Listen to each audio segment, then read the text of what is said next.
மல்லி சீரியல் நேயர்களுக்கு வணக்கம். நிஷாவால் மல்லி மீது விஜய் கோபமடைந்தாலுமே, இன்னொரு பக்கம் சுடரின் சுயரூபத்தை இப்போ நம்ம விஜய் முழுசா தெரிஞ்சுக்கிறாங்க. என்ன நடந்ததுன்னு தெரிஞ்ச முன்னாடி இப்போ தான் சேனலுக்கு முதல் முறையாக வரீங்கன்னா, மறக்காமல் லைக் பண்ணிட்டு வாங்க.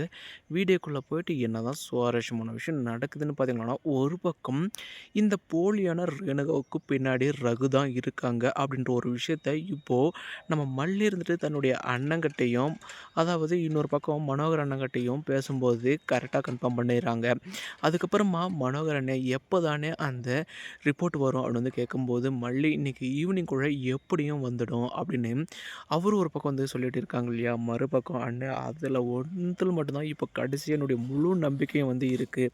அது மட்டும் நம்மளுடைய கையை மீறி போயிடுச்சுன்னா, அதுக்கப்புறம் அங்கே ஒன்றுமே இல்லை. அந்த போலியான ரேணுகர் நினச்சபடி அதாவது விஜயை வந்து கல்யாணம் பண்ணிப்பா. அதுக்கப்புறம் நான் இந்த வீட்ல உங்க கூட தான் இருக்கணும் அப்படின்னு வந்து சொல்லுவாங்க இல்லையா? அப்போது பாபு இருந்துட்டு சொல்கிற ஒரே விஷயம், மல்லி என்னோட தங்கச்சி வாழ்க்கை அப்படியெல்லாம் வீணாக போக விட மாட்டேன். இன்னொரு பக்கம் எங்கிருந்தோ நடுத்தெருவில் பிச்சை எடுத்தவளுக்கு கோடீஸ்வர வாழ்க்கை வந்து கேட்குதா? அவள் அந்த வாழ்க்கையே அதாவது விட்டு கொடுக்காம இருக்கிறதுக்கு அவளால் என்ன செய்ய முடியுமோ செய்யட்டும். ஆனால் நீ உண்மையாகவும் நேர்மையாகவும் அதாவது விஜயை வந்து கல்யாணம் பண்ணிக்கணும். அப்படி இருக்கும்போது கடவுள் கடைசி நேரத்திலாச்சும் உன்னை வந்து கைவிட மாட்டாமா அப்படின்னு பாபு நம்பிக்கை சொல்லி பணிப்பு வச்சிருப்பாங்க இல்லையா? இன்னொரு பக்கம் இந்த நிஷா வேற நம்ம இது வரைக்கும் பிளட் டெஸ்ட் எடுக்கலையே அப்படின்ட்டு இப்போது எஸ்ஆர் அந்த லேபரேட்டரிக்கு வந்து கால் பண்ணி வர சொல்லியிருப்பாங்க இல்லையா? அப்போது நீங்கள் தானே வந்து ஃப்ரீயாக வந்துட்டு டெஸ்ட் எடுத்தது இதுக்கு முன்னாடி வந்து கேட்பாங்க இல்லையா? ஏன்னா இப்போது அவர் பிளட் டெஸ்ட் எடுத்ததுமே அதுக்கான ஃபீஸை வந்து கேட்பாங்க இல்லையா? அப்போது என்னங்க ஃபீஸெல்லாம் கேட்குறீங்க? நீங்கள் தானே வந்துட்டு முதல்ல 100 பேருக்கு வந்து ஃப்ரீயாக எடுத்தீங்க. இப்போ அதில் வந்து டிஸ்கவுண்ட்லாம் எதுவும் இல்லையான்னு வந்து கேட்கும்போது, நாங்கள் அந்த மாதிரி எதுவுமே எடுத்தது கிடையாது அப்படின்னு வந்து சொல்லுவாங்க இல்லையா? மறுபக்கம் என்னது எடுத்தது கிடையாதா?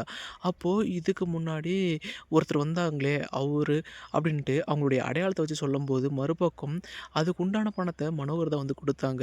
இன்னொரு பக்கம் அது வந்து டிஎன்ஏ டெஸ்ட் எடுக்க குடுத்தாங்க அப்படின்ற ஒரு விஷயத்தையும் இப்போ அந்த டெஸ்ட் எடுத்தாங்க இல்லையா பிளட் டெஸ்ட், அவர் எல்லா உண்மையும் இந்த நிஷா கிட்ட வந்து சொல்லிட்டு இருப்பாங்க.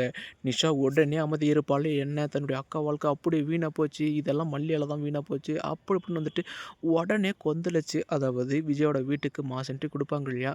அப்போ "என்ன நிஷா என்ன கோவத்துல வந்திருக்க?" அப்படின்னு இந்த ராஜேஸ்வரி கேட்கும்போது, "மாமா மல்லிய வந்துட்டு நீங்க எந்த அளவுக்கு நான் வந்து நம்புறீங்க. ஆனா அவ என்ன காரியம் வந்து செஞ்சு வச்சிருக்கா பாத்தியா? அதாவது என் அக்காவுக்கு டிஎன்ஏ டெஸ்ட் வந்து ரிப்போர்ட் எடுத்து வச்சிருக்கா. அப்ப அவ என்னுடைய உண்மையான அக்கா இல்ல, உங்களுடைய மனைவி இல்ல அப்படின்னு இப்பவும் மல்லி வந்து நம்புறா. மேல் வேஷத்துக்கு மட்டும் தான் அவ நல்லவ போல வந்து சீன் போடுறா." அப்படி இப்படின்னு வந்துட்டு மல்லிய வந்து குத்தம் சொல்லுவாங்க இல்லையா? ஆனா கடைசில டிஎன்ஏ டெஸ்ட் ரிப்போர்ட் எடுத்து பார்க்கும்போது தான் தெரியுது. ஏன்னா மனோகர் ஒரு பக்கம் அந்த டிஎன்ஏ டெஸ்ட் ரிப்போர்ட்டோட வந்துடுறாங்க உண்மையான ரிப்போர்ட்டோட. அதில தான் இந்த சுடர்ன் சுயரூபம் இப்போ விஜய்க்கு தெரிஞ்சதுமே கடைசியில விஜய்யே, "ஏன்டி நீ வந்துட்டு இவ்வளோ நாளா வந்துட்டு என்னுடைய உண்மையான ரேணுகா மாரி நடிச்சு ஏமாத்திருக்கியா?" அப்படின்ட்டு இந்த சுடருக்கு ஒரு சரியான பாடத்த வந்து கத்துக் குடுக்குறாங்க.